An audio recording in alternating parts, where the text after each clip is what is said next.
Good evening. We're going to say the pledge and go into legislative session.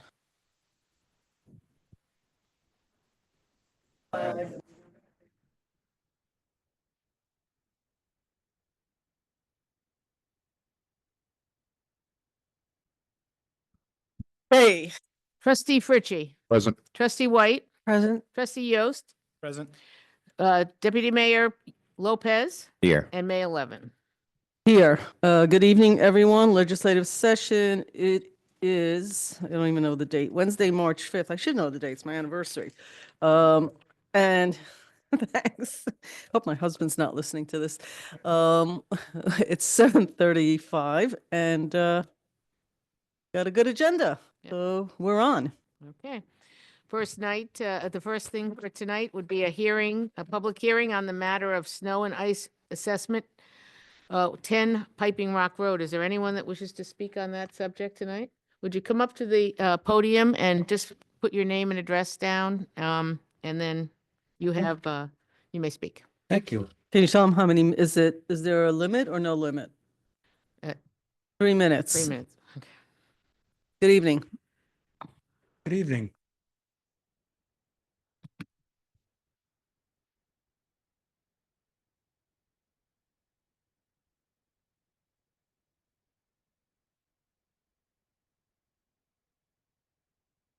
I hope this doesn't count. Yeah, Does it count? time up. We're not, Time's up. yeah, we're not Yeah, that strict. okay, thank I you. see that you're putting your name in it. Well, Sorry. I was asked to. They'll start and then they'll give you a little Okay, warning. thank you so much. Very good. Thank you. Can Go. I start? Yeah, Go. we're all waiting for you. By the way, Your Honor, congratulations on your anniversary. Thank you. So I'm here because my wife and I were taken by surprise by this notice. Clearly, you can imagine, it's, you open up a registered mail. Our mailman was kind enough to tell us that most of our neighbors received a similar notice. And so I have several questions. One, how does the board assess the square footage that's being cleaned? Because currently my property is like maybe maximum 66 feet wide. At this rate, it's coming out to be close to $6 a foot to clean. That's the first thing. Second thing is that I know previously, or before the sidewalks were actually renewed or installed, new sidewalks, there was an issue with some of the property owners along Piping Rock that some of the grass would go onto the sidewalk. And so the trustees would send a notice saying, by the way, you have 10 days to do such and such to clean the weeds. And I would diligently go out there and clean the weeds. There was also one incident that where I actually went and cleaned the weeds, took the pictures, and I was still fined for the infraction of not cleaning them on time, even though I submitted them at the end of the day when I forget who I actually spoke to at the building department at that time, submitted the pictures, and they said, well, it's too late. It's like, I didn't realize that, you know, before 5 p.m. was too late, you know. So that's kind of the history of it. Secondly, I would imagine that most homeowners whose property abuts the sidewalk may not be really familiar with all these legalities. For instance, like 6 hours from a snowstorm. I doubt that there were even 6 pedestrians walking out on the street that day. We had, I guess that was a significant snowstorm, given the amount of snow that we've had in the past. And so I was totally surprised at the cost associated with this. I would be glad to go out and clean my property had I known that this ordinance actually existed. There are 30 seconds. Okay. And so, you know, I don't think any homeowner in the village likes to be blindsided. You know, no one here particularly is like surprises, especially if you're retired and you're living on a fixed income and suddenly, you know, $360, it should be really going to your mortgage or your gas, is suddenly going to snow removal at $6 a square foot. I would That's fine. gladly hire, some of the people who walk through the neighborhood wanting to clean the driveway and give them $60 or $75 or even $100 would be a bargain in comparison to this. So I don't know how Okay, these rates are actually come to be. okay. So thank you for coming in. This Thank is you. not a Q&A scenario. Mhm. It's a listening session. Let me just give you some headlines. Okay, There are lots of laws. yes. Well, I guess so. It's a So- public hearing, yeah. That's true. So let me give you some headlines. As far as there are many rules and laws, the answer is yes. There are. Yes, There clearly. are at all levels. It is actually the responsibility of homeowners to know the laws that affect them, just like people who drive have to know the laws related to their cars, et cetera, et cetera. Fees, et cetera, are established at one time during the year, although the board can decide on different fees at different time. They're all listed. There's something called E-code, which tells you the codes throughout the village. Every municipality in New York State has laws and regulations. And it's the responsibility of a homeowner to know the rules and the laws. So I appreciate that you were caught off guard. How long have you lived there? 34 years. When did we change this law, Stuart? Stuart Kahn is our attorney. The 6 hours was there well before even I got here. That requirement has been there for a long time. Requirement to clean your sidewalks has been there for a long time. What recently the board changed was in terms of the assessment, in terms of taxes going on tax bills. But the requirement to clear your sidewalk. Would you say it's more than a decade? Would you say it's more than 2 decades? Okay. The other piece about trustees sending you notes, I've been in this chair like 10 and a half years. Mhm. In my tenure, we've never sent those notes except if there's an actual problem. So I can't speak to it. I don't know. I've been here longer actually than most of the folks here. So although you were, I think, on I'm right one of behind the you. boards. So all of your questions, and we said this to one of your neighbors, can be addressed with the attorney that represents the village. Yes. Um, So what there's- recourse do I actually have against this fee? Oh. I have a question. Please. You've been there 30-something years. Yes. And this is the first notice you've gotten No, for, I've got, for the sidewalk well, not, I'm just saying for the snow. but that's correct. Okay. That is absolutely correct. In all these years, I've never actually been asked to do anything like this. So let me just backtrack. If I were asked to do this in advance, like, let's say there's an impending snowstorm, right? A week out. I mean, Mhm. forecasts nowadays are pretty accurate, you could adjust them Yep. within a week's time. If a notice went out and said, similar to with removing the grass, by the way, as a friendly reminder, you have 6 hours to do this when a snowstorm happened, I'd be happy to be prepared for that. But I was totally unprepared for this. It's What like, was your question, Bob? My question, and it has snowed in the past 30 years, correct? I would think it snowed in the past Okay. 30 years. I'm just, And I don't have understand gone the- down there. My to point- clean- my point is- I get it. my point is, he's been there 30 years, and now we get notices. Right. That's my point. I don't understand the point. Is the point that we should be sending notices every year to the people? Or is the point that he should know this because he's lived there for 30 years? And for No, 30 I'm not- years, should have been charged, but hasn't been. I'm not saying that he should know it, Okay. even though everybody says, oh, it's in the E-codes, it's here, it's Right. there. I get that. Mhm. I know if I bought that house, I probably don't even walk past that backyard, Mhm.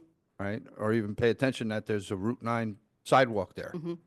So I Not really a understand what he's backyard, saying, it's Right. but my point is, 30 years, 31, now we want to write notices.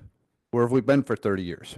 You should have been writing him notices for Thank you. 30 years. That's is my what point. you're actually, he's actually, I don't think he's making your point. I think he's making the point that you should have been fined for this all these years Well, and I haven't don't been. think that- or I that don't we think- should No, have. I don't that's think not the that's point. He's making The that I point should have is, been fined. It hasn't I been think- happening in 30 years. Yeah, why would I And expect it now to all of a happen sudden- now? Right. Or at least a remedy to order. Okay, so we can go through this many times. So here's what I think. Stuart, I'd like your opinion about this because you're the attorney for the community. It isn't just your house, it's all houses. I could, I guess, in the mayor's message, we are not, we don't send to individual homes or developments or condos or co-ops. I mean, there's lots of them. Not really our responsibility, although I think it would be a nice thing to do. And we do try to remind people about moving their cars because it's a problem when they don't. You can't clean the streets. Well, clearly. Similarly, it doesn't matter whether there's one person or 1,000 people passing on that sidewalk. It only takes one person to fall, Totally and understood. that's the problem. And I understand that. I mean, Bob has a house, you have a house, I have a house, you have a house, she has a house. I mean, Yes. we all live here. Yes, we We do. all live in the Yes. village. So it would be nice if I could write it in the mayor's message to let you know. The fact is that it is the responsibility of homeowners to know all the rules associated with homeownerships and their surrounding areas. I'm sorry you were blindsided. I would have thought you would have gotten these notices in the past. I don't know why the building department hasn't looked at this for umpteen years. I guess one could argue that they should have been doing it all these years, not just this year, and I'm assuming they're going to start doing more of this. I don't know what the solution is. I just know that that is actually your responsibility. Well, I And I totally think you see that. Yeah, well, I understand that it's a written law and it's my responsibility. I mean, as a homeowner, I don't necessarily go and read whatever statutes there are, God knows how large they are and so on, because I'm not in politics. And in the past, this order, previous notices have come from the same department, you know, clean your weeds or we're going to charge you. You have X amount of time to That's do it. different Please, though, I think, right? please send You us want to pictures. address this? Because I think we're going, there's not much we can do sitting here right I now. just want to make this point, Mayor. There is a difference between the weeds Right, I know. and snow and ice. Snow and ice, we have the 6-hour rule because people will be walking on the sidewalk. If you have, I'm not getting in, I'm just trying to make what the difference is. Yes, I totally The fact of understood. the matter is, the village now has a contractor. We do annual contracts, and one of them does snow and ice removal. They are also the people who do the yard waste and things when those things come up. And the notice is out, there is a fee that they charge, and it goes to all the different homeowners who are involved in this case on Piping Rock Drive. And the notices go out. It would not be practical to basically send a notice to the person saying, oh, by the way, you have to clean your sidewalk when a snow has just occurred, because you got to clear the snow. That's the important thing. And what we try to do is if it's not cleared, and then the people are sent out to basically go and clear it. That is something the village is doing much more now than they were doing in the past. But they are doing it, and we've had a number of snow and ice assessments already this year to do this very thing. And that's basically what the process is. So I understand the process and I understand that you all understand. I feel like I've been blindsided. And also I think the fee is totally excessive. You know, paying $5.45 per foot, this much to remove snow is totally excessive. Now, I'm happy to contribute some of this expense because clearly I'm at fault. One, for not knowing the law and being up to date. Two, for assuming that I should have received the notice, which I didn't. And three, I'm happy to like compensate, make some sort of compensation, but I think $360 is way, way too expensive. Okay. The fees, we can revisit the fees. We can't do it one by one because I'm not sure how we would make a ruling on one person and then not be able to do it for another 100 people simultaneously. Right.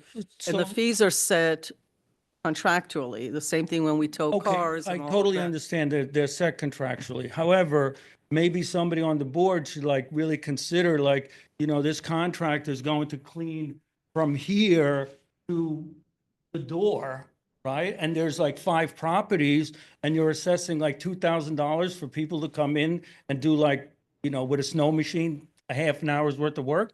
I mean, I understand people are in business. I had a small business for many years and, you know, there's fees associated with it, but I think that's quite excessive, you know? And I think it's also the responsibility of the board to make contracts that are amenable to the residents. I Right. mean, why should, It's usually not one after the other. They usually drive, have to hit one, then they go and hit another. In your case, you and your neighbors didn't do the sidewalks, so they had to do a whole thing, from what I understood from last week's meeting. So I don't know what we can do for you now. We can revisit the contract and have the village manager look at the contract and see if we can make them better. I just don't know if there's anything tonight that we can do about that. So where do I stand?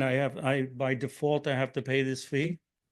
Because the process and the rule were in place, yes. The question of whether you then want to fight it in court or whatever is up to you, because that's always a place of resolution if you disagree with that. Because once we have this in place after the fact, it's very difficult for us because other people are involved. We'd have to go back and look at every single piece. The contract piece, Karen, probably we should revisit just to see what we're being charged. I mean, this is not a moneymaker for the No, village. I'm not And suggesting you're it not is. suggesting, I know you're not suggesting that Yeah. for a minute. I No, know yeah. you're suggesting that it's an exorbitant fee charged by the Totally. contractor that the Totally. board should revisit because it may not be a fair fee It's that is totally being not a fair charged. fee, as far as I'm Okay, concerned. so that's something that we can commit to, thank you for bringing to our attention, because these are not always what, until somebody tells us, we don't really look at it. We set policy and we set fees based on information that we have. So we can look, I guess, at what the contract is for something like that and how much we're being charged and whether the square footage makes sense for that. Is all, unless you have a different solution here. I'm looking at you, Karen. Do you have a different solution? That, I think that's That's what we can do something right we now. can do, yes. Yeah, that's what we can do. Okay, And look at that. okay. And so so now that I'm clear on the law, Mhm. it's 6 hours. Once it stops snowing, the sidewalk needs to be cleaned. Yeah, the whole idea is that we Okay, become a much so- more so here- walkable right. area and we just can't Right. have people So falling. what if I'm at work Hmm. and I can't get back, to clean the sidewalk during that time? It's your responsibility, just like it's my responsibility. It doesn't matter where I am. Okay, I could be on vacation. right. I have a get it, house. I get If it. there's a sidewalk in front of my house, Mhm. I have to make sure that it's cleaned. It doesn't matter where I am. Our developers have to do it. Mhm. Our residents have to do it. Our landlords, they all have to do it. It doesn't matter where you are. Mhm. It's your responsibility. Okay. If you're not going to be around and it's winter time, you should have somebody who does the Well, sidewalk. clearly, I'll have to plan for that, and I wish I would have, been clearer on it to begin with, because, the understand. expense associated with it would have been 1/3, granted, lesson well learned, but, I just think, and I appreciate the option that the board will look at some Yeah, of these we expenses. will. Because, it's, there are many people that are retired, and they're living on fixed incomes, and there's no reason to spend $400 to clean 60 feet of snow. Yeah, I think I think you also brought up a good point, which is if it's contiguous feet and the contract could be done, we have to just look at the contract and see. It's usually not this way. And so I have a question So we'll have regarding to look that. at Are the that. contracts public, I don't know. Are available they to the public? public? Can I see the contracts? If you file a request for a Freedom of Information law, you can get the Okay, contract. how do I do that? You go through the clerk's office. Okay. Okay. Where would I go if, It's called FOIL, FOIL. It's on the website, it's Freedom of Information. What does the L stand for? Law. And you can ask for that. Remember, the fact that we get charged something and then we set fees is not always exactly the same, but I haven't looked at the contract recently. This has been we've had this long forever. So, no, see what you learn from that. I'm not saying that the law isn't good. I think. No, I it get makes that. perfect You're not sense. complaining about the law. No, You I'm didn't not know complaining about it. The law. I'm Right. complaining about the fees associated with Right. the law for the infraction of it. Right. So I just Hear you. file a petition. I file. a It's request. online. It's Mhm. it's FOIL. It actually says it on the homepage. Mhm. And there's a form there and you fill it out and you get the information. Mhm. And how long it does tells take? you how long it takes before the village has a certain amount of time to respond to your request, and yeah, Okay. that's very what they good. do. Well, thank you all. I'll do it Thank you this for coming evening. in. Thank you.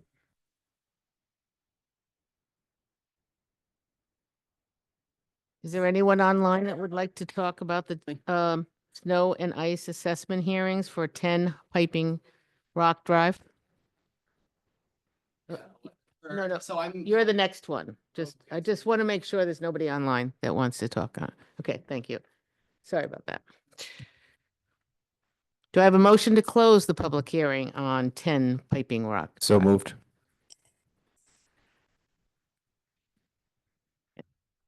Okay, moving on, snow and ice assessment hearings, 11B Piping Rock Drive. So-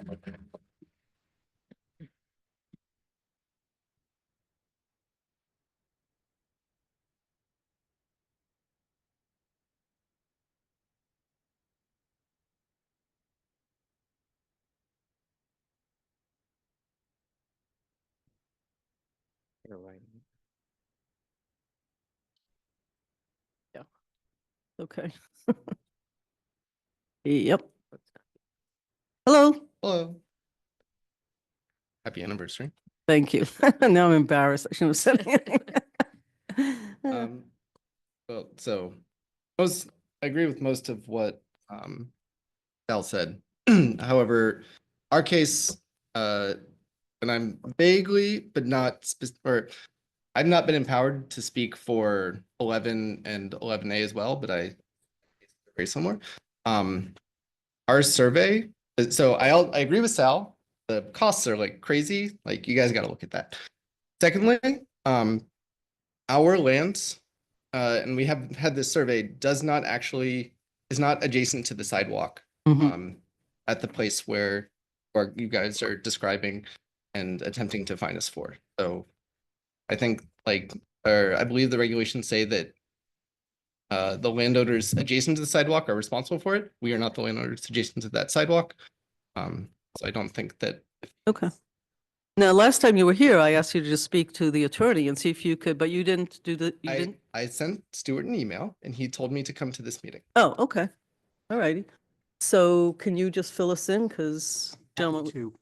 I Thank you. do have the survey Mhm. for what is essentially 11A, 11B, Mhm. and 11C. While Mr. Gomez is correct, property line is not abut the sidewalk. The fact of the matter is that the term abut with regard to snow and ice assessments, courts have interpreted that to be proximity to. not Okay. adjacent. That's been done by courts both here, upstate, where there is in fact strip of land that separates a property line. And because of that, because it is proximity to, all of these properties are in proximity. Stuart, can you speak a to little sidewalk. closer to the mic? Sure. All of these properties are in proximity to the sidewalk, and as a result, they are the responsible properties to clean the sidewalk that is basically on their properties. okay.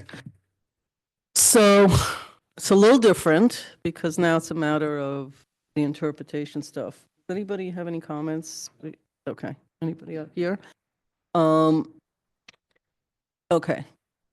Feels a little different to me, but I'm not an attorney. This is why that's not our real role here. We do oversight. Mhm. But I sort of get it. It's one thing to have a rule and that people see and you could say, I'm sorry. If you have a car, you have to know how to drive it. You have to know the rules wherever you're driving. Not the responsibility of municipalities to tell you how to drive. As you go from state to state, there are different rules similar to that. This is a little different because this you would actually, if you read it, you might say, I do know it and I understand it and I've looked into it. It doesn't apply to me, so I didn't do what I was asked to do.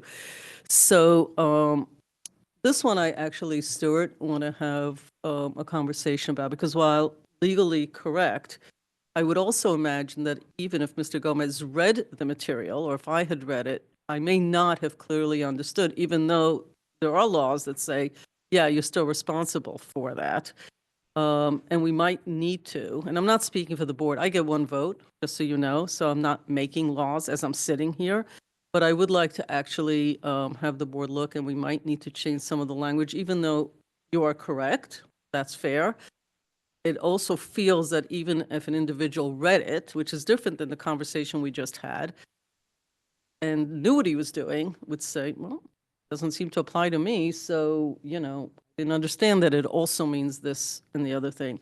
So we might have to think about this one a little bit and get a little bit deeper into it and see what we can do, although not a promise of anything, because technically, again, laws are laws. You could argue, well, that's not how I read it. I can get 5 attorneys in here, they'll all read it 6 different ways, believe me. So it's, this is why we have a corporation counsel who rules on things, and this is why we follow laws. That said, this is a little different, because I think even last week when you were here, you said, I actually looked at this, and I don't believe that I would interpret it that way. So give us a little bit of time, and not tonight. Let us look at it and see if there's anything. I'm not promising. I said course. that 3 times, right? But let's at least look at that for those people that really do read, but maybe there might be a little bit. It may be that we might be both right. When the attorney, he's right legally and you're right in saying, hey, I read it, doesn't apply. And we may have to make it apply, but maybe not this time. So going forward. So let us spend a few more minutes on it and not tonight too. Is that, I see, Well, you're posing a problem because Okay. last week, Yeah. last meeting, you approved the assessments for 1, 8, 11, and 11A, which is I have the exact same same situation. situation? Could I just interject quickly also because Okay. thank you. When the board asked us to take this up last week, we did go back to the building department who obviously had written the violation to make sure that we were understanding what What it was. what the code says and then how it applies to this particular group of properties, which I think everyone acknowledges is a little funny because it's not like it's a sidewalk in front of your house, the sidewalk behind your house and down an embankment, right? So it's a little weird. Unfortunately, while you're right that your plot line doesn't touch the sidewalk, there's no owner between the plot line and the sidewalk. It's not like somebody else owns that property. It's the state right of way. So it's not like there's another owner in between you and the sidewalk, which would then make it your sidewalk. So I just want to make sure that everyone's aware. We did look into this and it's not like you aren't the closest person to the sidewalk. Unfortunately, you are. But is that what matters though? I thought it's just that if I am adjacent, the way the law is written, it's if I am adjacent to the sidewalk or abutting, sorry, if I'm abutting the sidewalk, then I need to clean it. I'm not abutting the sidewalk. So even that other bit about nobody else owning it isn't, doesn't. I understand have it's any bearing complicated. on I'm that. trying to explain it's not as though I owned property between you and the Yeah. sidewalk and it's actually my responsibility. The question is whose responsibility would it be if not yours? I think is the question that I don't have the answer to. Okay. So I think, well, okay, so we don't actually have conversations going back, only because nobody can hear what you're saying, only on the mic. So then people on the Zoom sit there and go, what was that? Didn't hear that. So the answer that's given is that the closest to the sidewalk is responsible for it, is essentially what it boils down to, is the way I'm hearing it. We have lots of people on hills, as you know. We have lots of people who have sidewalks behind, on the side, in front, on 3 sides, on 2 sides. It's endless. We live on the side of a cliff around here. And most places have sidewalks, but not all housing has sidewalks. So it's sort of different for different people. But it sounds like the owner and the responsibility, not the ownership, but the responsibility lies with the property closest to a sidewalk, because they actually have to be cleaned. By the way, I think it's the same thing on Main Street. The store owners have to clean in front of the property as well, or the building owners have to clean from there. It's not unusual. It's like this everywhere. This is not an Austining thing. But that's So I not get what- that. That's not what the regulation is saying. It's specific, so I understand. Yeah, I understand the point.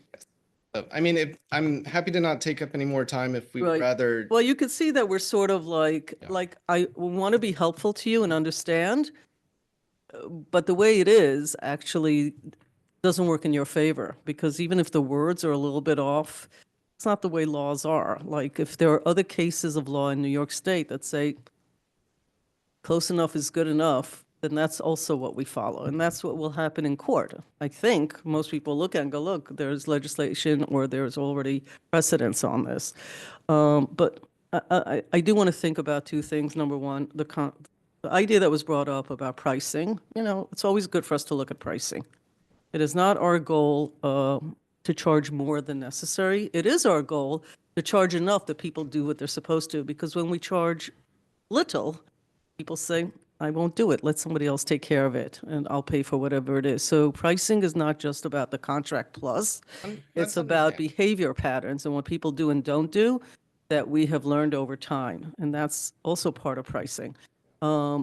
Let us, I think, or at least I'll take it, so not all five of us need to do it, take it up with the attorney and we'll get back to you. I don't, because I think we understand your point. Don't need to belabor it at this point. Thank you for coming in. Is there anything else? No, that's it. Okay, thank you. Do I have a motion to close the public hearing? So moved. Second. What happened? Oh. All in favor? Aye. Mayors and trustees announcements. Anything? Down this way? Okay. Not having too many announcements, except I got soaking wet. Sorry, I actually just, I thought that I did have something, but I think we're okay. We can go on with the meeting. Okay, we might remind everyone to put their clocks ahead an hour. Oh, thank you. There, like you're reading my, I knew there was Saturday. something I want to say on Sunday, right? It's on Saturday night. Saturday, well, after midnight, right? Yeah, Okay, to, Sunday morning. spring forward. What's the matter? Oh, see, you learned something new in the meeting. Okay, spring forward. Yeah, spring forward, yes, 1 hour ahead. You lose an hour of sleep. Everybody has phones now. They automatically adjust. That's the problem here. But your kitchen clocks and the office clocks Okay. do not. All right. Next is special presentation, right? Right, special presentation, placemaking committee presentation.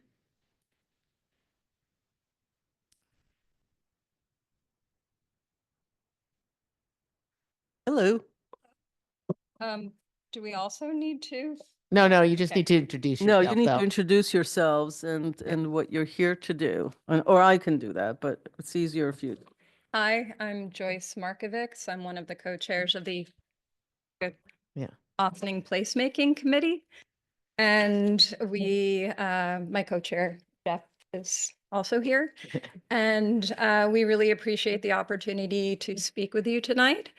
And really share some of our successes. Next slide, please. So just a recap of who we are.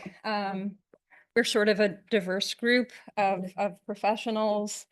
And just to remind you what placemaking is, it's a way of enhancing public spaces through art, through gardens, through events and other means.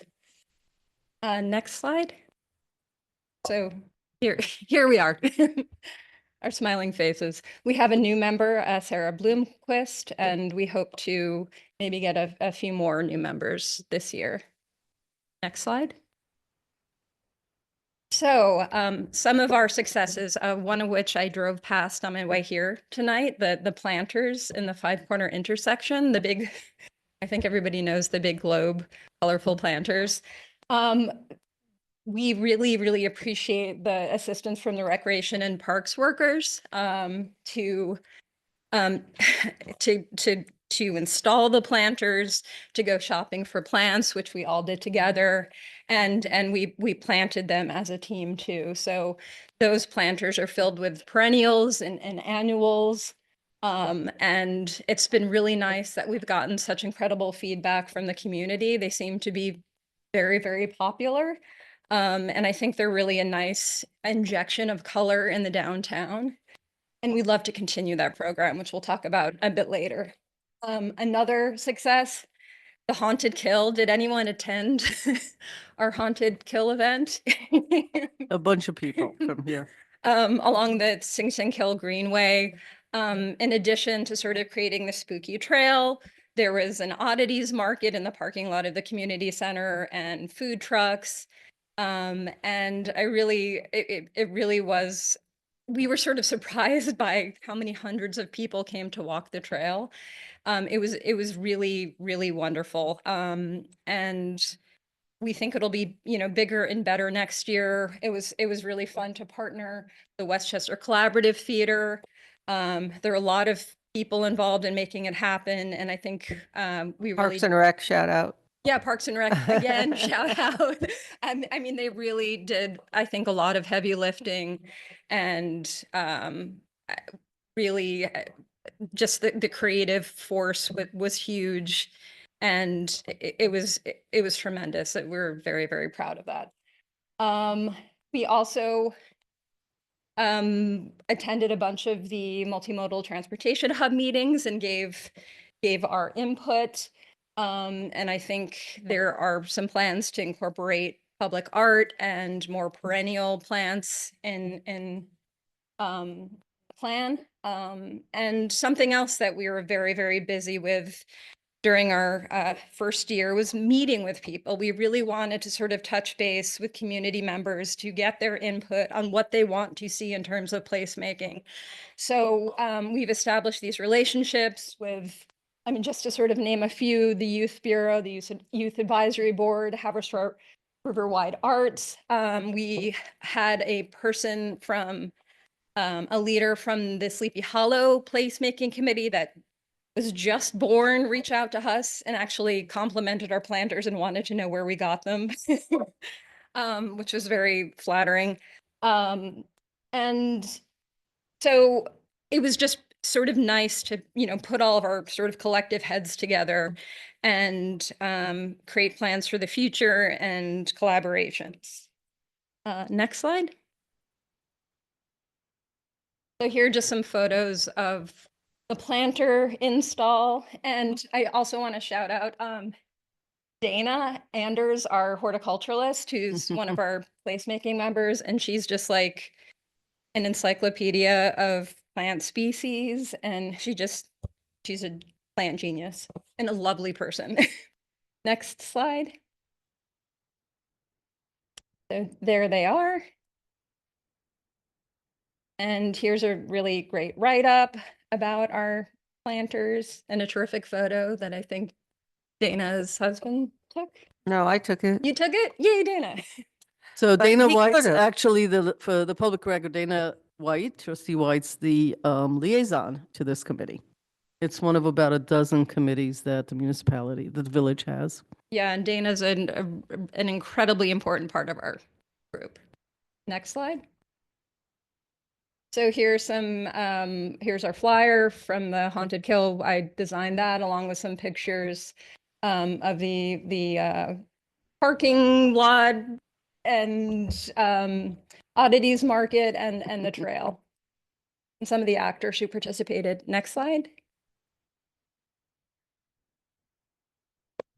There I am with my double eyes and the double bridges.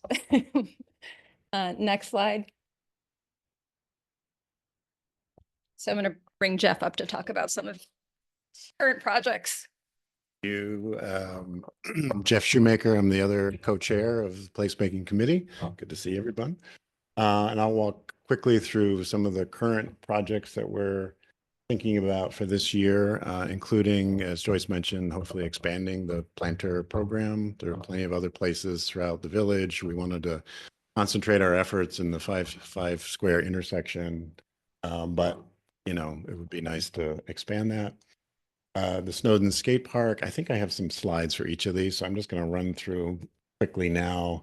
We have a resident, Aaron Bailey, and his son has reached out to Senator Harcum about getting some funding potentially for that. So we're working with him on that project. Murals, we continue to try to get murals in the village, and we're going to continue again this year. The Spring Street bus station is sort of an area that as a committee we sort of landed on, and we think there's some potential there. There are a couple of planters there as well, but we think we can do more, and we have some ideas around that.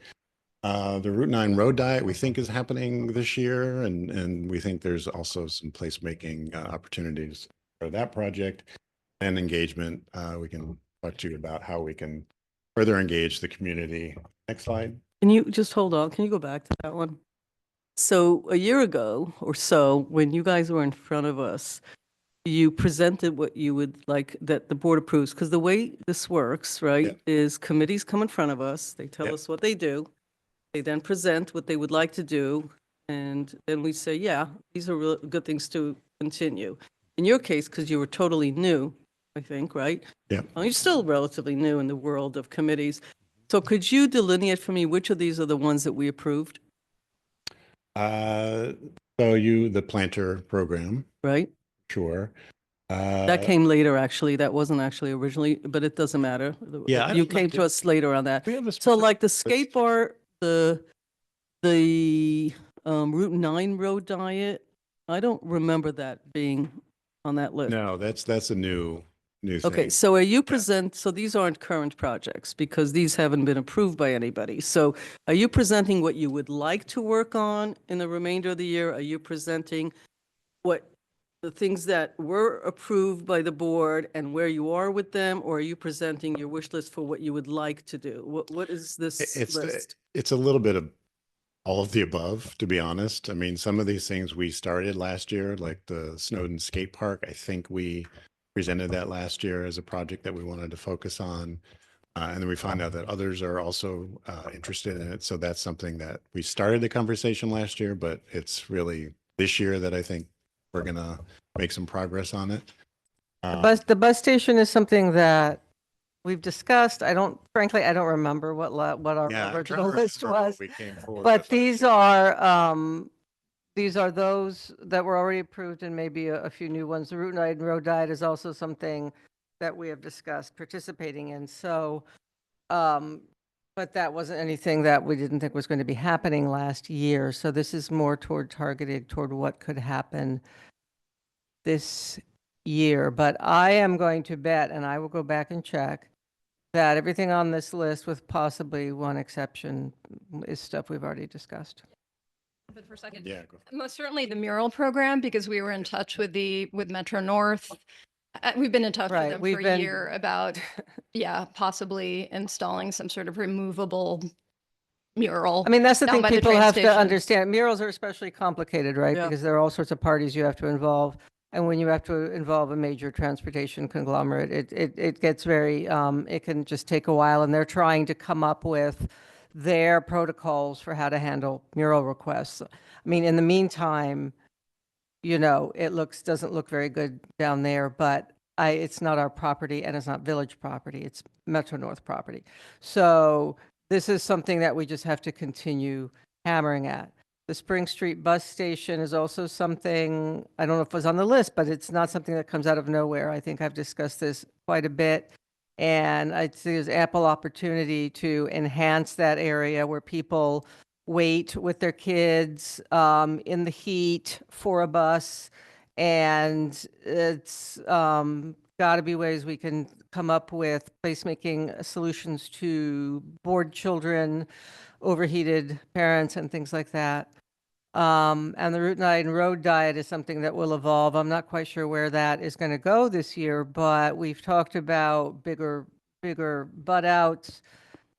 We've talked about areas that we could conceivably participate in. And then the community engagement is also something that we've discussed as being more that we can do. So I'm not sure it was understood that the only things we could talk about were things that had been approved. So this is a combination of those things. Right. So what would be helpful for me is for all committees, when you come in with what you want to work on, Mhm. and you have a list of 18, and we say, okay, these 12 seem good, and some of them may require money, and I don't think any of yours except one of them required money that we paid for, which was fine. So the judgment of which are good or bad, actually.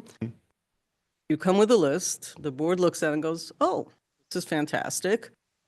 You should come with the list next time and say, here are the 12 things. These 6 didn't seem that important, or we weren't able to do. I don't know when the mural will get done, because Metro North is yet to return my phone call. Right. As you know, I've sent them letters, I've called, I've had Pete Harcum call them. We're not getting anywhere. They're putting a book together. They think it'll take them 2 years. We're like 8 months into the 2 years. It's not really in my control. I can only, so I'm aware of these, but the board is a board with your committee that reports to the board. You're not a standalone committee that does what they want, right? So it's helpful. Come in with a list and say, these 5 things we're not doing. And here's why it didn't work out. We don't think they're important. We think these are important. Otherwise, for me, it's hard. Like I'm a visual person, so I need to say, okay, these are the things you want to work on. So really, this is a list of what you want to work on, Yeah. not necessarily what we as a board approved at some point. Yeah. I know the Route 9 isn't. I know the planter program was. We did discuss expanding it. We didn't come to an agreement. You know, I think they should be expanded, but it wasn't ever agreed to. Spring Street Bus Station, I think it's a good point, but you're bringing that as something you want to bring up. The Road 9 Road Diet is a municipal project. It's a big DRI project. It's a multi-million-dollar not a project. DRI. You'll work with, you know, the village manager, and you'll have input. And then there's the engagement. So it's not a judgment of whether these are good or not. I also am interested in what you're not working on, because you came with a list, and I don't think that you're working on all the things that you said you were going to work on for whatever reason. Am I correct? Or maybe I'm not correct about that. I think the one thing that's not here is the Porch Fest, which we Oh, we that tried. was. the Which thing we you did guys try to decided, pull off. and We that tried. didn't We work, spent a lot of time working on that, and it didn't come through, right? Think, But, Right. you know, right. and I think kudos to otherwise, you this guys. is all stuff that we discussed last year. Yeah. And kudos to you guys, because I can't tell you how many people will keep going with something, even though they know it's just not going to be as good as some of the other stuff. But Right. you see what I'm saying? It would just be helpful. Yeah, we Consistency can and all. definitely put this in a list Have to- format, You don't have email to do it. it now. you For next know. time, it would just be appreciated, you know, a year on Yeah. that he's over the stuff, and here's what we need, and here's how you can help us get Yeah. to the end game of that project. Okay, well, we do have a few more slides just to kind of visualize sure. them, but these are in the category of things But that's that a category. we would like Okay. to work on this year.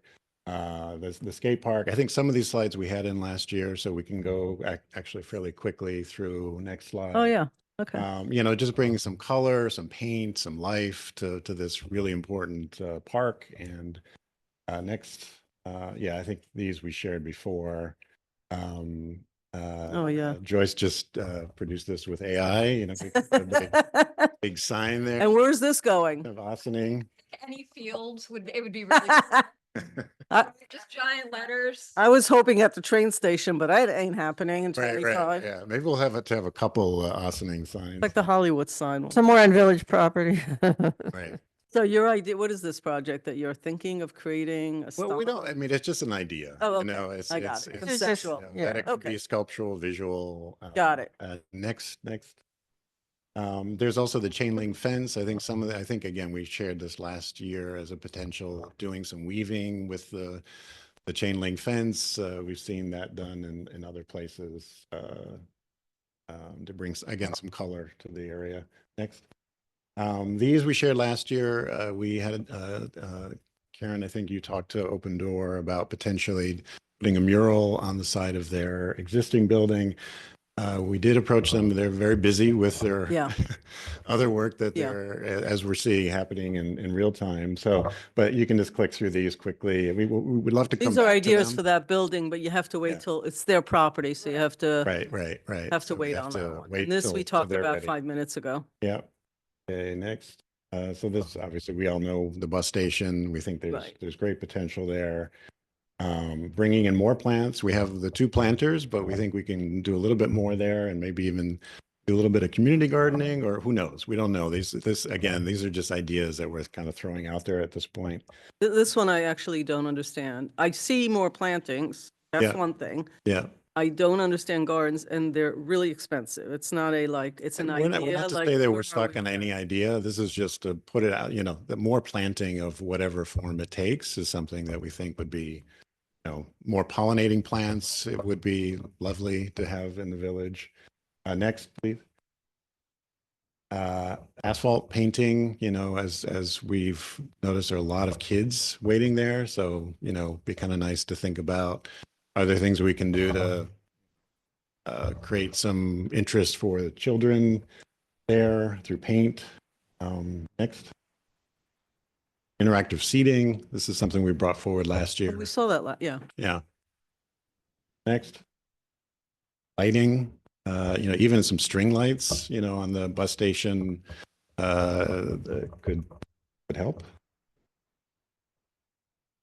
Joyce came up with this idea of having birdhouses. We can even have a competition, you know, not just at the bus stop, but potentially throughout the village. sort of great community project. And this, depending on the schedule of this, there are likely opportunities for placemaking. That's it. So it's, sort of ongoing. We're just looking for the continuing support of the board, which you've provided first year as we continue into the second year of the committee. Hey, thank you. You want to start us off or? Yeah, I no just one have wants to? a quick question. Sure. Who could answer? Who takes care of the tree wells on Main Street? Whose responsibility? That's not, I think, to Karen. Okay. I mean, there's planting, it's an idea. Maybe you can get together with them. I'm just shooting from the hip here. So, Yeah. there's a lot of them. Yeah, But everything looks great. Okay. Thank you for the job you're doing and keep going. thank you. I mean, Parks has been such a great partner in all of this. So, we definitely want to build on that this coming year. And we also want to do a better job of,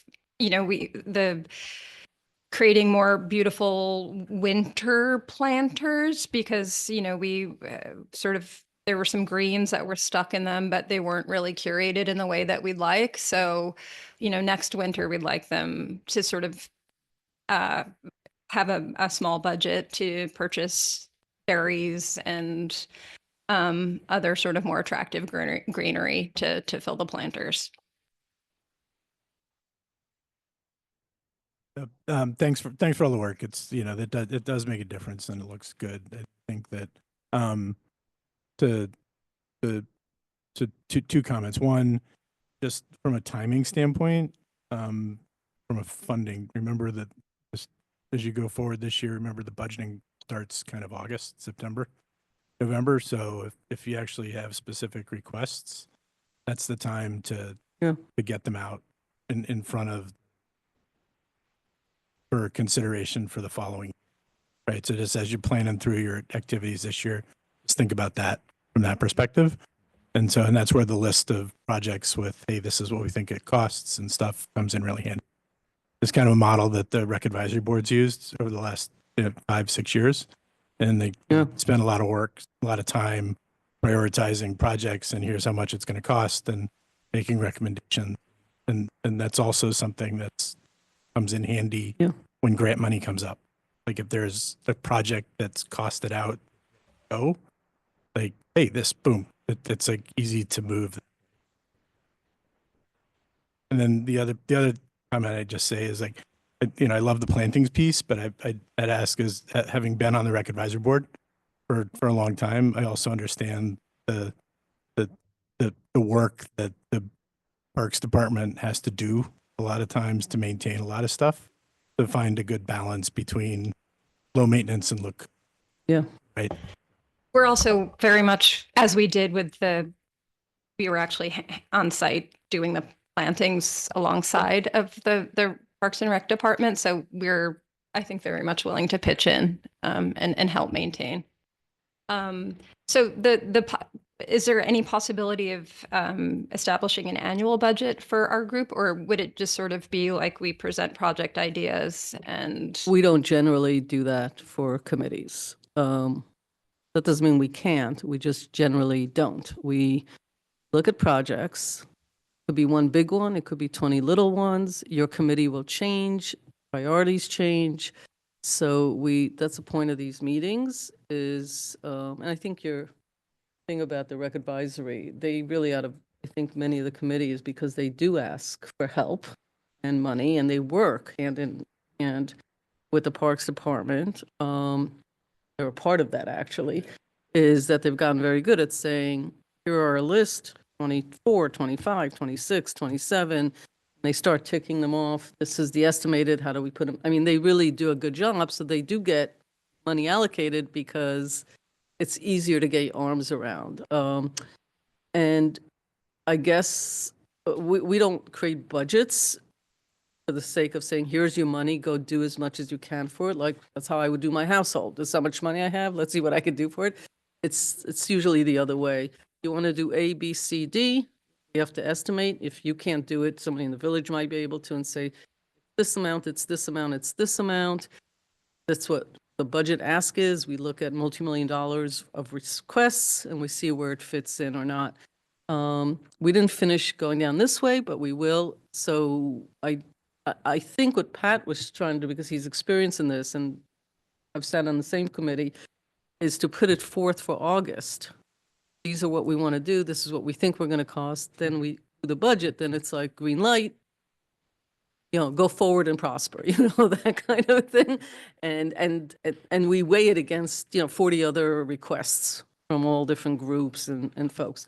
I'm going to go down the line because I stopped in the middle. Thank you for the presentation. Really appreciate it. So to build on what my colleagues have said, a few of the things that stood out to me. First, I want to echo how meaningful it is that you're doing the work that you're doing. It does make a day-to-day difference. And particularly in these gray, dark, cold times, and also the weather, it's, thank you for getting that. It's helpful to have these beautiful things to look at. So thank you for doing that. A couple of the things that stood out to me. One is certainly the concept of placemaking is thinking about conceptually how you can make space more beautiful, more useful, all those kinds of things. I'm also drawn toward the idea of the place in placemaking and what's specific to Ossining. And so some of the things that stand out to me that are very easy, like the kinds of plants that you're using in the planters. If there were signs or if there was a space where someone can learn about what plants are you using, because if I'm putting plants on my property, maybe I'll use the same ones. Look how good they look. And it's a way to get folks to use native plants, which I think would be a good thing. So what are ways that we can highlight some of the work that you're already doing, which I think could advance the village? And as we're looking ahead to next year, the 250-year anniversary of the country, all of these other pieces you have down the line in the next 5-ish years when the many of the downtown revitalization initiative projects are complete. There is also an opportunity to do those kinds of things. So there's, I heard more of a focus on, not exclusively, but more of a focus on kind of the space.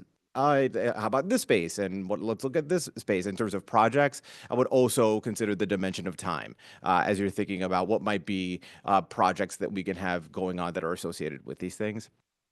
And the last thing is that as you're thinking about the projects that you are, I would also love to hear that work kind of get its tentacles out, whether it's through the mayor's message, the weekly blast, if you're looking for ideas and saying, hey, we're thinking about these 3 kinds of ideas. It could be birdhouses, it could be this, it could be that. Here's a 1-question survey with these 3 options. What do you think?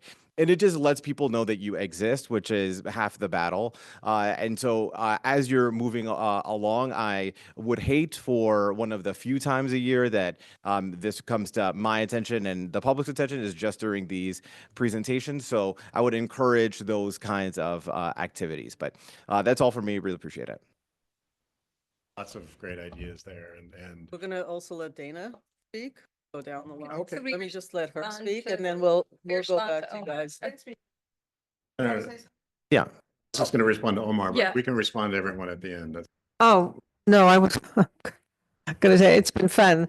And the second annual Haunted Kill is gonna be bigger and better. And then I think one thing we had talked about was a Christmas lighting possibility, depending on what happens with the tree. And that was also something I think had kind of been floated out there. I think I agree that in these dark and gloomy days, that things that uplift our spirits are really important.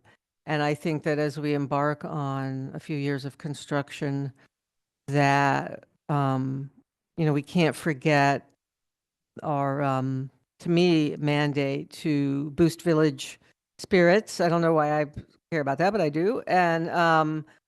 And I think that, you know, there's a very tangible way to do that. It's not beautification in so much as it is kind of illumination and those things that give you a sense of joy, I think are important. And you know, that's it. Yeah, Great. and community building, right? Like really Yes. bringing people together. That's challenging. Everybody's so busy, you know, and you know, one more project is like the straw that breaks the camel's back. But you know, these guys have been super diligent about that, and you know, and I applaud that. So Great. I just wanted to I think there's lots of really great ideas here that we can take back. I think if there's a template that other committees use for budgeting or They if do, right? They have, you can share Yeah. that, Yeah, that'd that be would be really helpful. helpful. Yeah, I can share what we put Yeah. together from the rec advisory board. Be great. yeah, it's been used for a number of years now. And Omar, I just wanted to say we actually had an idea of putting like QR codes on the planters like discreetly so people could learn about, because like every one of those plants was like carefully considered. And the combination of plants, like the colors together. So that is, you know, something that we'd like to do in the future.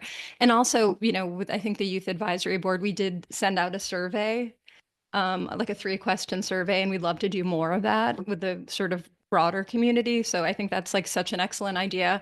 And we've also discussed setting up a booth at the farmers market and just like letting people know what placemaking is and like maybe having them check off, you know, what they would like to sort of see in their community. So, and that's like, I think a really great place to meet a lot of different kinds of people. Everybody shops at the farmers market, it seems, and it's a wonderful place. So And I know that, because they're local vegetables and not imported from Mexico or Canada. Another reason to shop tariffs local. were just lifted for a month, so we got another month. The, and also like on some of the pollinator gardens that we've put in, which are a little bit bigger, they actually do have signs with QR codes. So it's not new. I mean, like, those signs are bigger, but the idea of putting them on each planter is actually cool because then people were interested. I mean, Home Depot does that, right? They put everything on their plants so that you can see all that. Village manager, any comments? Or, because I know a lot of the work gets done, you know, coupled together. Well, we deeply appreciate the placemaking committee and the improvements they make. We get a lot of certainly the event, the Haunted Hill, and the planters are the most visible, maybe. And the Parks Department is very thrilled to be working on these things. They had a lot of fun too, and the rec guys. I think there's plenty of opportunity to do continued good work, and we're getting ready to break ground soon on the we're going out to bid and we'll be breaking ground on the multimodal site before you know it. Right. And before you know it, it'll be built and we'll be looking at how we're going to be incorporating public art. And the comments that you made that were incorporated in the design provided some really good, they were very thoughtful, and the changes improved what we were doing. So we took those seriously and considered them, and we appreciate your skill and talent and time. You know, it reminded me when they were talking, Karen, that when we did the budget, we talked about expanding. I don't mean to harp on the planters because clearly you guys have done 10 times more than that. It's just, it's very visible. And intentional or not, even at night, as I've mentioned this before, they don't actually light up, but because the LED lights actually reflect off of them, it looks like they're lit up. And it is, the winter months are rough around here. And so it just gives it like, it's not just pretty, it just gives it a little life, like, you know, dimension. I mean, Vaza loves that stuff in front of their business because it just picked up, you know, it just feels better. But we talked about expanding, but I don't think we budgeted for expanding those planters going up Croton. Did we, Karen? I don't think we ever did that. I'm actually, I pay it, see, that's why I'm visual. I need the Budgeted projects because I them. remembered by project, not by. I don't think we necessarily budgeted them Right. specifically, but I don't see an issue with maybe trying to incorporate a few more this spring. So. Right. Yeah. So, that's why for me, these projects matter because I actually remember by projects, not by overall. Well, I know that concept, Bob so, had yeah. thought Roosevelt Square might be a good A nice, spot for I think some- that actually would be like a good spot for that. And the other thing that you guys discussed last time, just as a reminder, and I'm not asking for more work because you've got like a lot of stuff. Private entities, so Open Door is one place, but the owners of the Arcadian, it's much busier than it used to be now. They've got property back. Just an idea, you can go to private if they allow you to do things. Just a suggestion that might be, because we're like a triangle, we've got Chilmark, we've got, although technically town, got the downtown, and then we got Arcadian. It's like a triangle kind of thing. So it might just be food for thought, maybe one day for kids, whatever. I don't know. We actually, we have reached out to Oh, some okay. people, but the woman who owns the building next to here, who's doing a lot of renovation work and loved the idea of doing some sort of art on her building, but was just too busy. So we're gonna Okay. get back in touch with her. And there were some other people that we had also. So yeah, we are. So you let trying us to- know when something does. when someone says yes. Well, look, I mean, people want to do stuff and then details come into play, right? That's all. But eventually it'll happen. Well, thank you. I just wanted to mention, one of our members has worked with White Plains on their mural program, but she told us about a countywide mural program. Do you remember that Arts Westchester? Arts Westchester has grants. So we're going to learn more about that too. Yeah, Arts Westchester does have, and the county did give them money last year. I don't know, though, like everything else, people may have already bid on those, so they're taken, but there might be another flow at the county level. Thank you. Do you have any other questions for us for our yearly get-together? How many people on the committee now? Okay, great. Good. Thank you. Thank you, folks. All right, moving on, administrative reports, Village Manager Karen Totori. Thank you, Madam Clerk. Good evening. So as I just mentioned, we are getting ready to go out to bid for the multimodal transportation hub, also known as a parking structure in the Brandreth lot. So we're finalizing the bid documents and we're coordinating with the utility companies to get everything in order. So within the next week or so, we should be able to issue the bid, and then we are going to actually put some signage up. The DRI requires us to put some signage that this is a state-sponsored downtown revitalization effort initiative. But a while back, Deputy Mayor Lopez suggested that we have signs with QR codes talking about projects. We actually want to go forward with that. Some of the challenges that some of our projects that we would put signs up because of delays in funding or changes in the grant, like the projects morph a little bit, so it's a little bit hard to do it too much in advance, but we will be putting, in addition to the state signs, we will be putting up images, visuals of what the finished multimodal site will look like from the perspective of if you're on the Brandreth side or on the Aqueduct side, and the signs will be on each side. And we will have a QR code taking you to a webpage with more detailed information that Jamie Hoffman will work on. She's already done a good job. Most of this information already exists. So I just wanted to say that we haven't forgotten. It's just like many things, some things are more challenging to do with thought and time than others. It takes a little longer, but we'll get there. At the end of this month, the last work session in March, we will be presenting preliminary plans for the community center. So we'll be seeing some, we'll be presenting to the board with some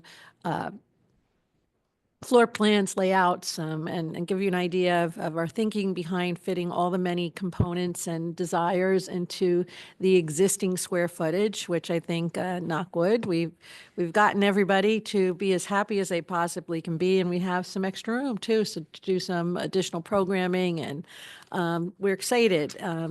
then subsequent to that, once we get direction from the board and we finalize the floor plans, we will then have public engagement, and we'll also include the placemaking committee, of course, to really talk about the finishing looks, the look and feel of the center, where we can incorporate art, where we can do specific placemaking that highlights Ossining, and all of those good things. So we look forward to that as well. And we're hoping to get working on that probably before the end of this year, hopefully third quarter. And that project, we'll see. We'll have to do it in phases, but it should probably take about 12 to 18 months, depending on the final scope of work. So a lot going on. We're excited about all that. And shifting gears a little bit, other placemaking opportunities, a little bit broader than just the committee. We do have the military banner program, which was a huge success. And we are now taking applications for the next round of military banners. And the application can be found on our website. And the application period will be open for another 2 weeks.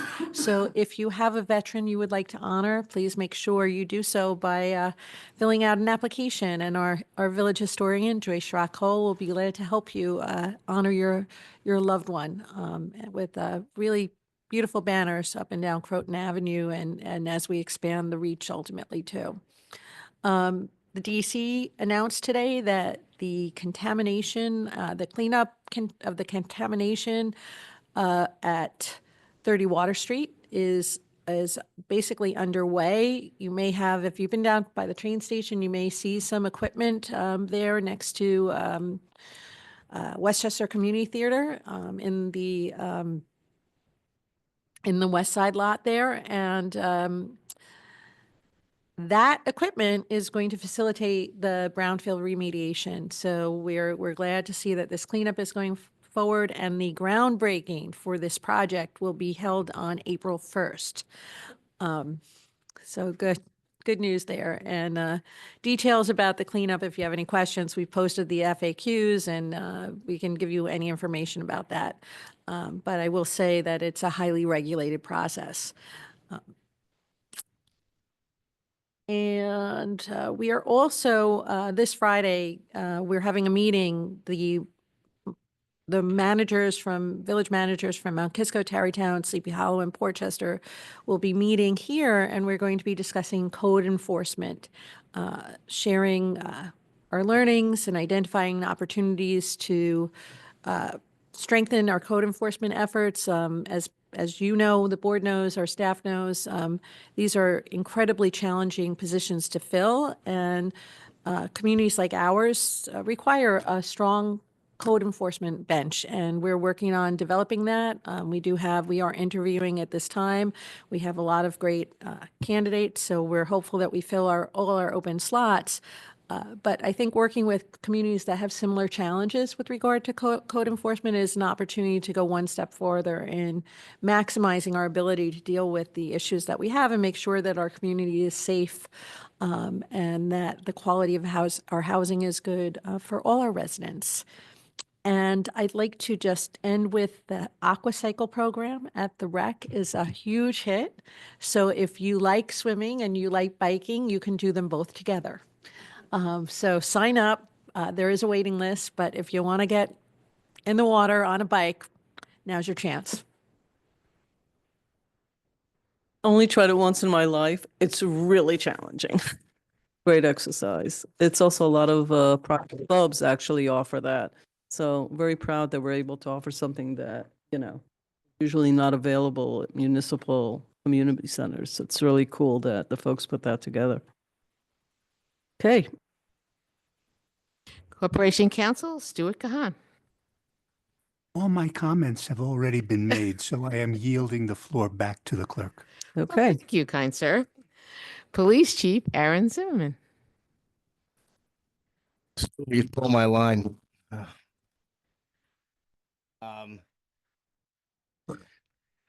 Just a few things going on. Catching up with what we mentioned last legislative session with some of the activities going on at Sing Sing. If anyone in the neighborhood is wondering, we've been in communication with the superintendent from Sing Sing and the small mustering of corrections officers kind of protesting outside. So far, we haven't really had any issues. There have been zero complaints from any neighbors, so everything has been pretty orderly just to keep everyone apprised of that. And we are in pretty much constant communication with them anytime something's going on. So if anyone's wondering, just to put them at ease. Other than that, if you didn't catch it on social media, we had a pretty great use of our newest drone, which we just acquired. It was a great drone save used by the Midnight Tour. There was a man going through a little bit of a mental crisis and had fallen down an embankment into some really cold water. And with the use of the thermal technology attached to the drone and the spotlight and everything, coordinating, finding that person with the police officers on the scene with the fire department and the ambulance corps was really a great combined effort, and we found that person very quickly. We were able to render him aid much sooner than we probably would have without it. So it was really a great use of the technology, and I applaud all the officers and first responders and fire department and ambulance corps that were on the scene that day.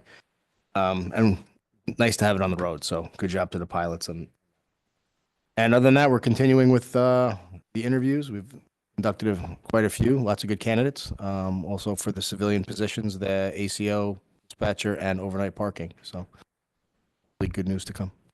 All I got. Thanks. Anything about animal control? I'm sorry. Yeah. Oh, is that what the ACO is? Yeah, ACO. Animal control? Animal control officer. Yep. Sorry. No, it's okay. I'm glad to hear it. That's good. I should have asked what ACO is before I said what I did. Fabulous.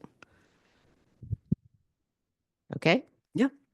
All right, organizational announcements. Is there anyone in our virtual world that would like to speak for announcements for event related only, no longer than 2 minutes in length? Is there anyone?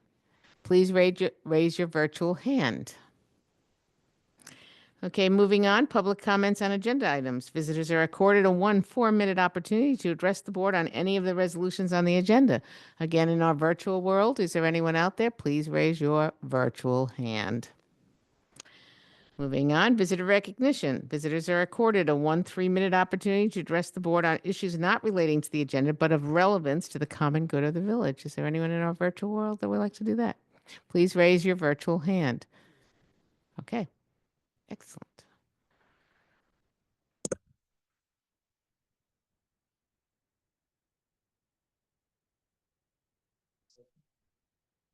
I'm going to bring over, it's listed as Association MM2. I'm going to bring you over, but I'd like you to please turn on your camera and your microphone and bar and where you're from.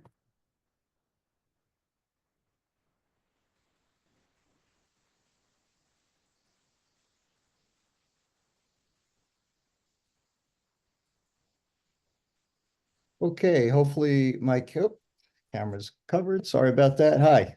My name is George Gerbasia. I'm resident of Ossining now for 5 years. Companion Jennifer. We live in the Eagle Bay condos, and just wanted to thank you for this opportunity and listening to everyone. We've had a couple of suspicious events happen recently. I'm not sure if anyone has filed anything with the police department, but I just wanted to ask if you ever have things, Chief Zimmerman, where you meet the public or come and look at an area like this and advise the board and anyone who is interested in the community about tips and maybe things that you see as soft spots on the property and things like that. That was my question. Thank you. Short answer, yes. We've done security assessments for businesses and other condominium complexes, schools. So really it's on a request basis. So if that's something that that you or your community association, I don't know if there's a board there, usually someone from that condominium board or townhouse board would contact us, and we would set that up, and we could advise you on a myriad of different things, and it's not a problem. Appreciate that. Thank you. Sure. Thank you. Anybody else? No, okay. Moving on, Village Board Resolutions, approval of minutes, February 19th, 2025. Resolved that the Board of Trustees of the Village of Austin hereby approves the minutes of the February 19th, 2025 regular meeting as presented. Do I have a motion? So moved. Second? All in favor? Aye. Aye. Are you here for that one? Yeah. Okay, got it. Legislative meeting, February, that was resolved, February 26th, 2025, Right, special meeting. Resolved the Board of Trustees of the Village of Austin hereby approves the minutes of the February 26th special meeting as presented. Do I have a motion? So moved. Second? Any comments? Sue? All in favor? Aye. One abstain? Abstain. That was Okay. Okay, voucher detail report. Resolved that the Board of Trustees of the Village of Austin hereby approves the voucher detail report dated March 5th, 2025 in the amount of $2,119,305.46. Do I have a motion? So moved. Second? Any comments? All in favor? Comment? Is Dale on or? Dale No. doesn't always come unless you ask for her Yeah. to be here. But if you do want, just let Karen know or let Dale if you're gonna have questions. Or, and you could also email her and she'll, I just was wondering a comment on the water treatment plant capital was like on track.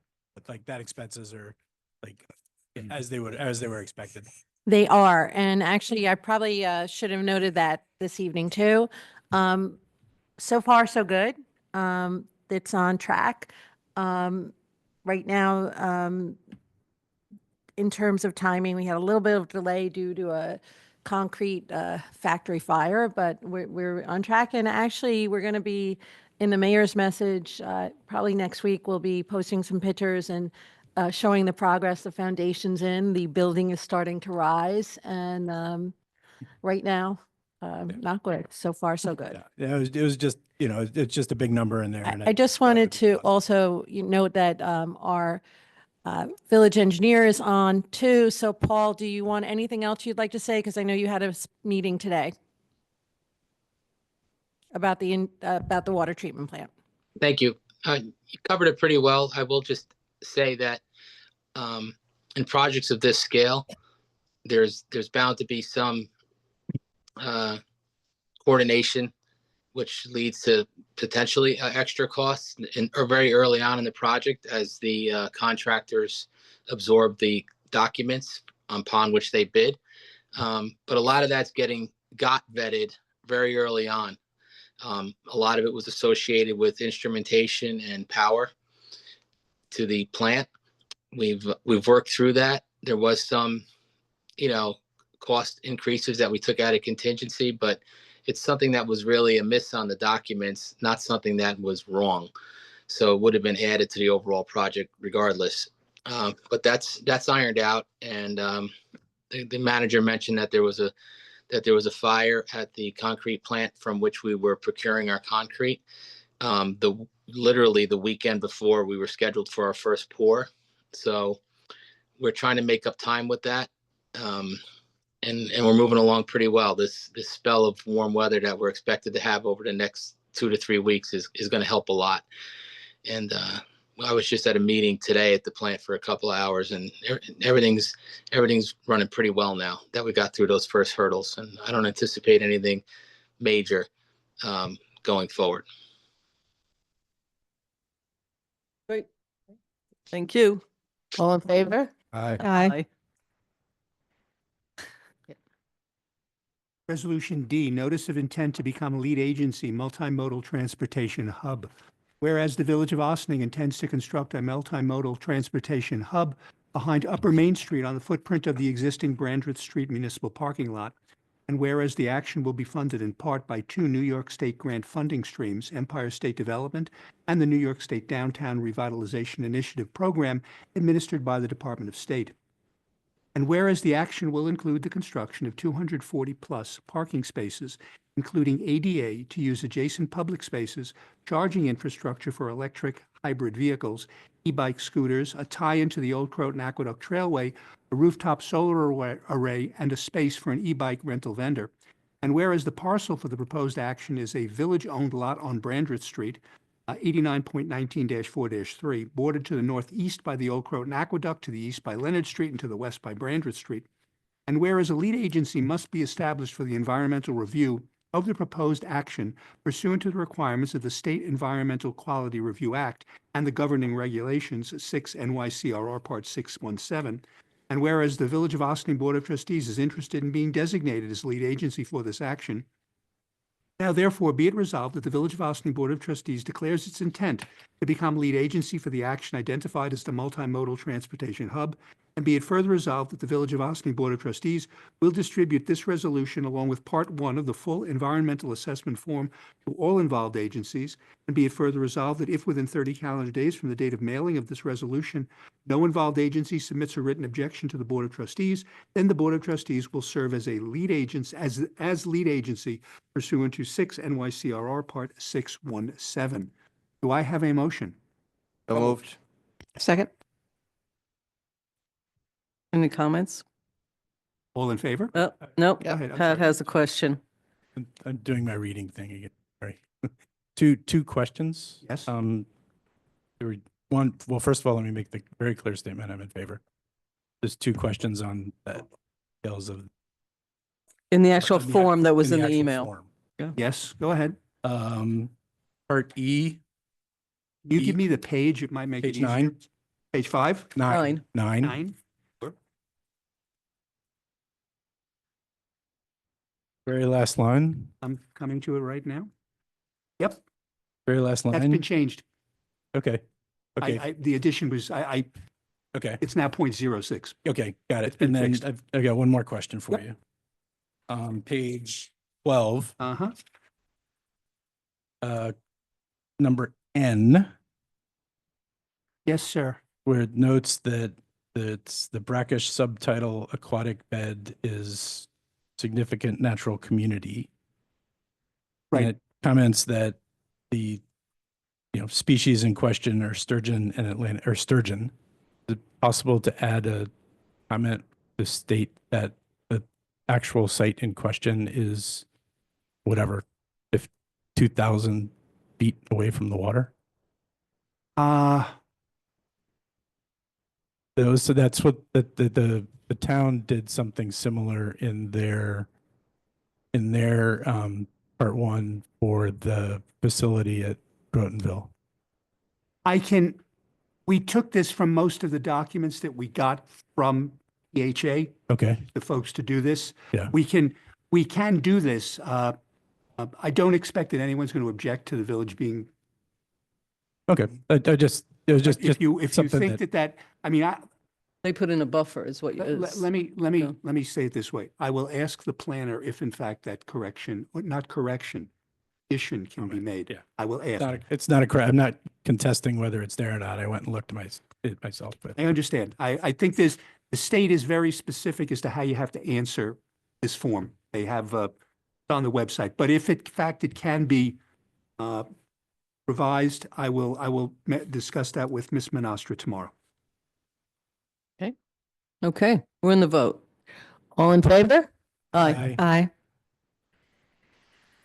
DPW authorization to advertise for bids, sorry, should know this word by heart.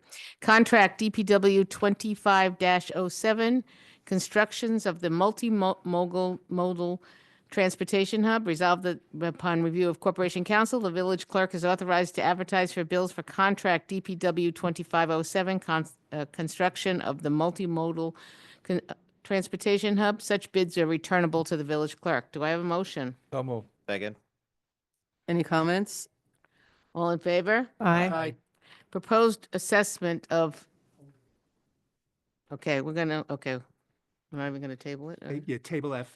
Which one? Table number E, E and F are both being tabled. right. Okay, Do I have a motion to Thank you, table? Stuart.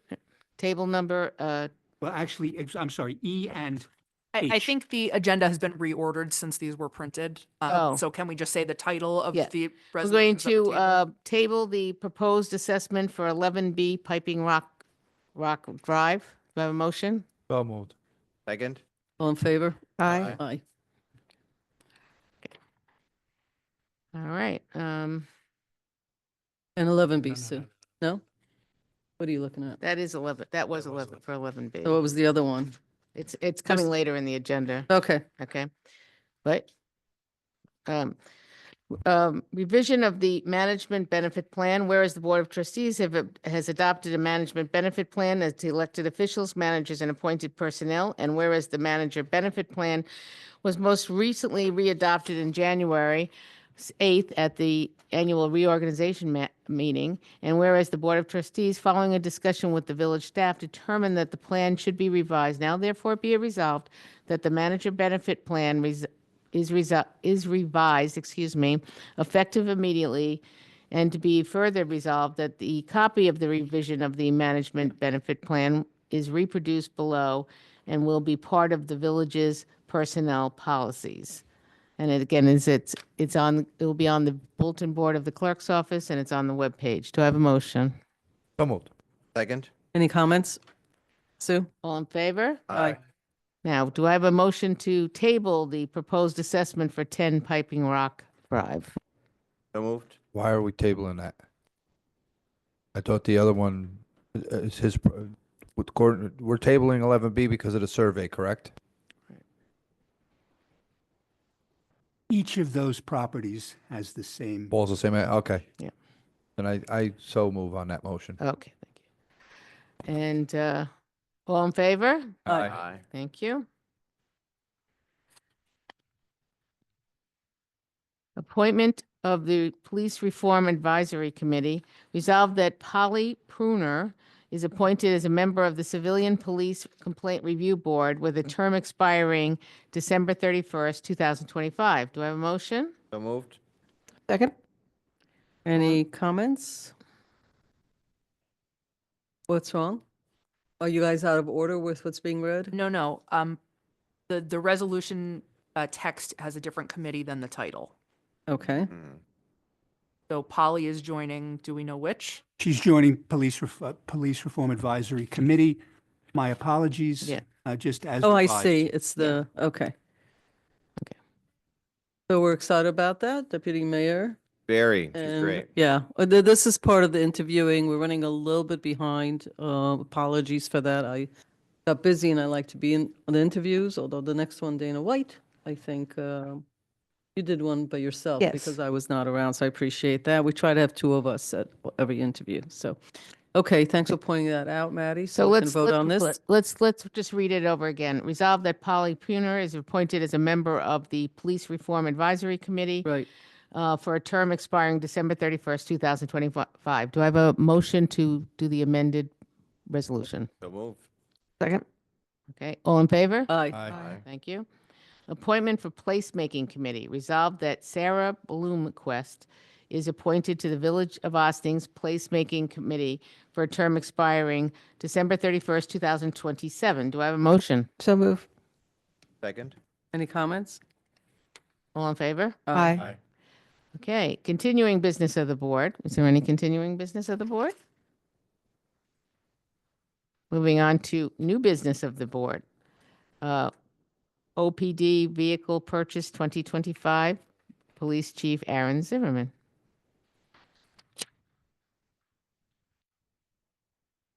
Thank you.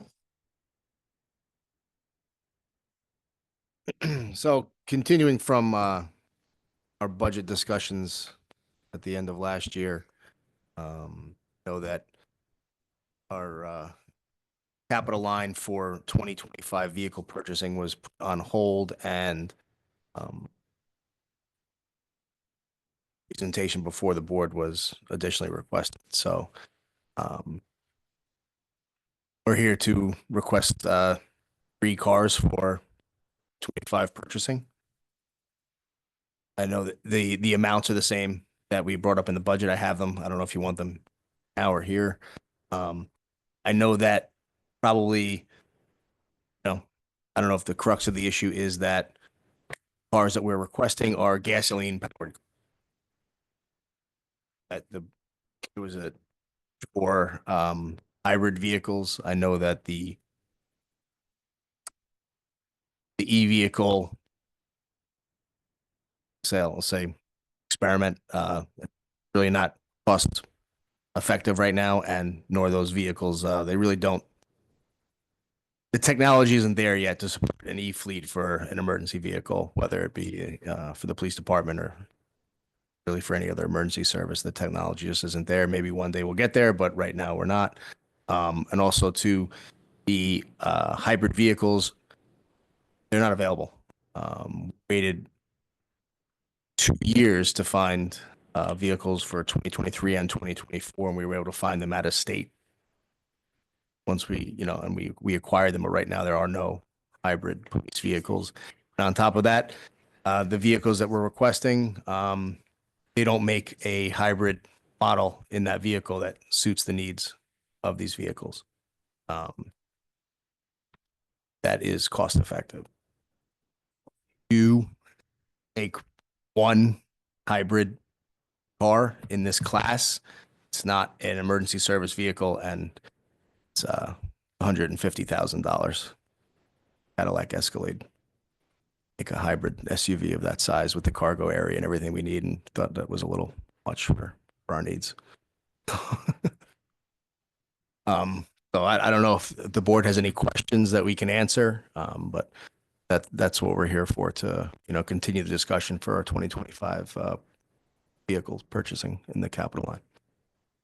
How many cars are you buying right now? We just approved 5 or 6, like 2 months ago, right? Well, those vehicles, 3 of them were approved for 2023 and 3 of them were approved for 2024. We just acquired them in 2025 because it took that long to get.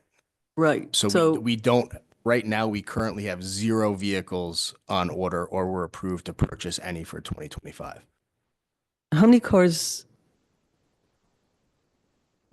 I'm not having a budget discussion. How many cars do you actually have and need?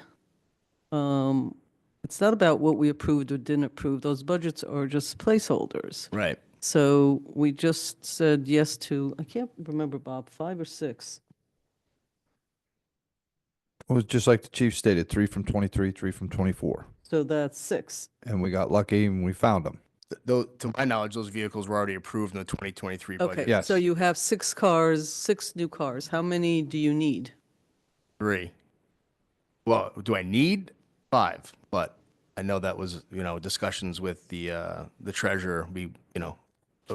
We're asking for 3. 3 more. 3 more. Well, 3 for 2025, correct? So a total of 8. No, I don't know. I don't know if I'm misspeaking or just not saying it clearly. The 6 that we physically obtained in 2025 were ordered, 3 of them in 2023, and the money for that was approved in 2023, and then 3 in 2024. We're not authorized to do any vehicle spending for 2025, but we took delivery of 6 cars, 3 of which were ordered 2 years ago, and paid for, money that was set aside to pay for those from 2023 and 3 from 2024. Yes, yeah. Ideally, I would love to get 5 because of the deficit that, that 2 years with no vehicle purchasing has caused. Because we have a considerable amount of vehicles that a little long in the tooth. And I think it should be noted, we've never replaced a car for any cosmetic reasons. Anytime we've replaced a car, it's because literally driven the wheels off of it, or it's beyond repair due to Or because there've been accidents, right? an accident. Yeah. Right. One of them was a relatively new car and was smashed up, so we need to get a new one. Yeah. Currently, 2 of the cars that we'd be replacing are 2013s, 12-year-old police cars. The average age of I think the average mileage of the cars in our fleet right now, is 50, just under 60,000 miles, and some of them over 100,000 miles. That was in October. Right. So the 3 vehicles that we've been looking to replace with 2025 purchasing, one of them has 113,000 miles on it. One of them has 108,000. One of them has 89,000. Okay, so 3 cars in 25. You just took possession of 6 cars, so that's 9 new vehicles, regardless of when they were budgeted. Is that correct? Correct. Okay. Correct. And they have to be a certain type? Look, we've had this conversation. Yeah. I'd like to have electric. I totally get why electric does not make any sense at all. The EV stations alone can buy you like 3 Teslas and use them for, I mean, seriously, they're so expensive. Yeah, They're not practical. I get all of that. But we can't talk about greening fleets and keep coming back to there aren't any cars. There probably should be cars, but they may not be exactly what you want. Is there flexibility on the kind of car that you can have for those 3? Right now, no, without waiting an unknown amount of time for them. And you don't buy any used, you just buy all new. No, Is that yeah, correct? we cannot. Okay. Yeah, we can't.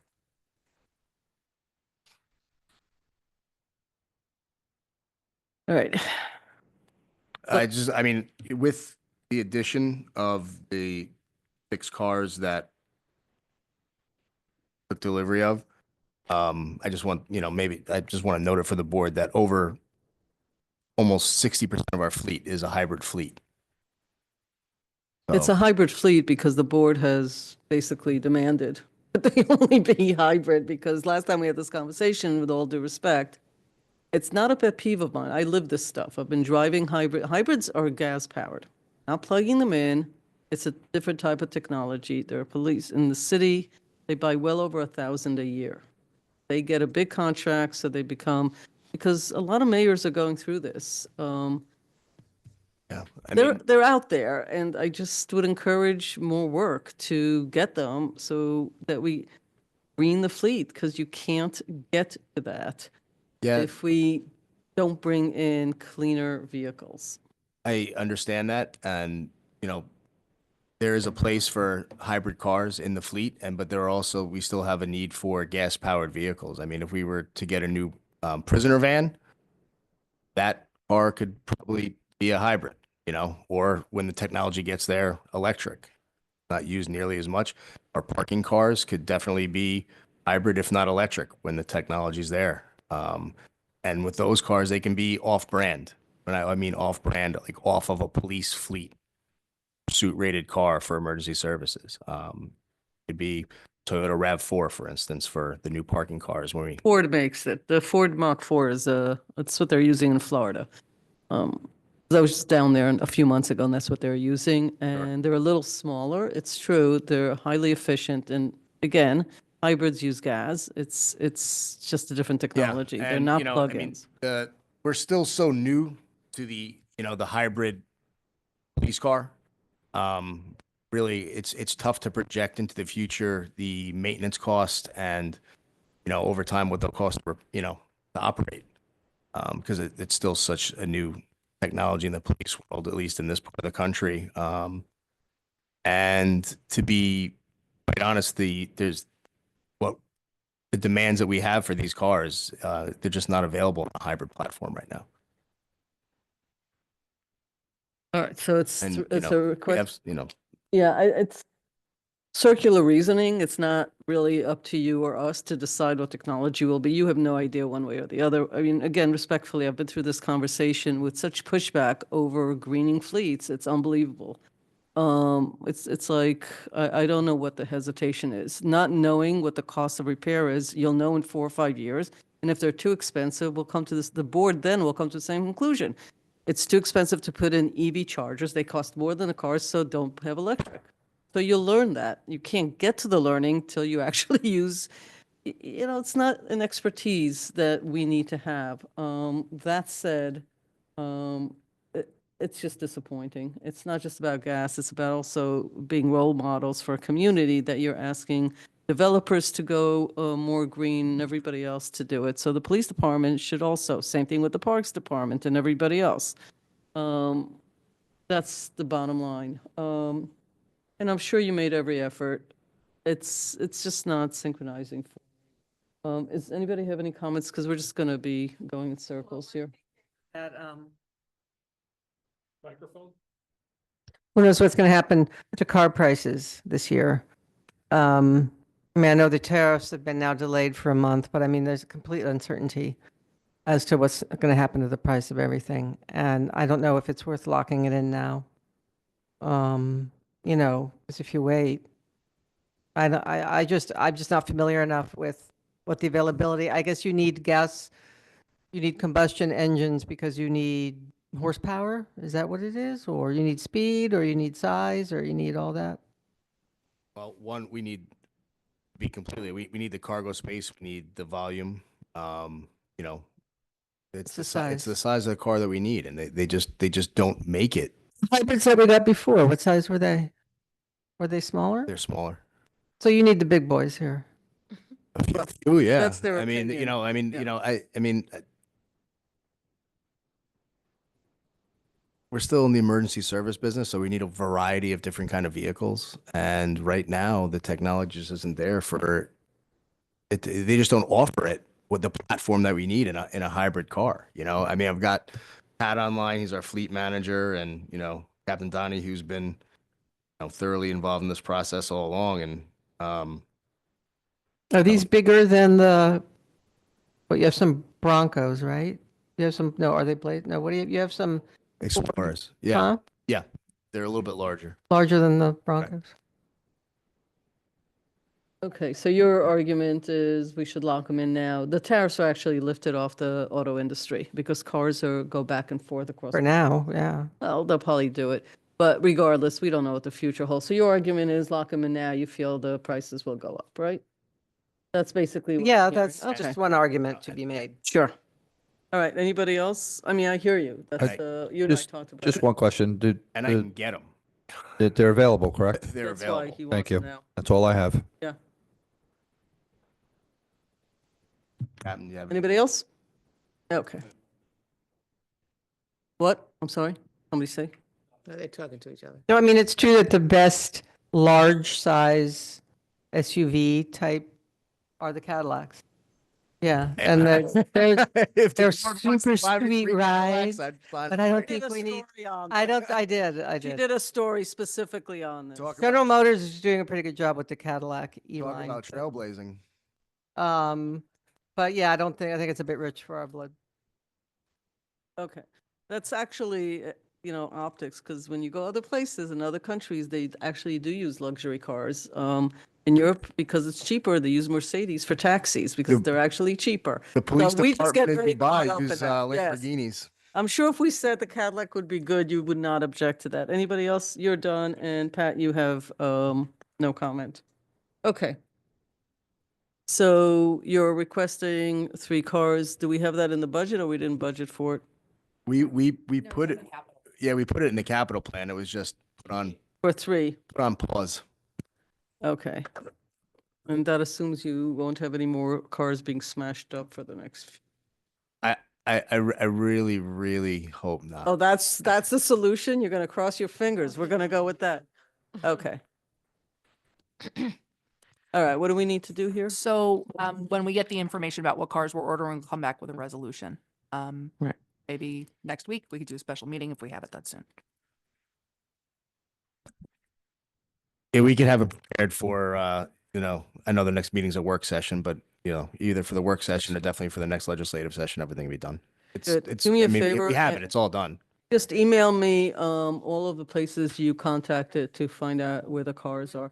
There is somebody who actually does this for other municipalities who seems to have an easier time finding hybrids, and maybe they could help us. Well, yeah, So let me see the list of who you guys called so we don't duplicate. right. But I also just want to make crystal clear that the vehicles that we're looking for, they do not make in a hybrid platform other than the Cadillac Escalade. So the car that we're looking for does not exist in a hybrid platform. And you're arguing that you can't use any other car but this one particular model. Correct. Okay.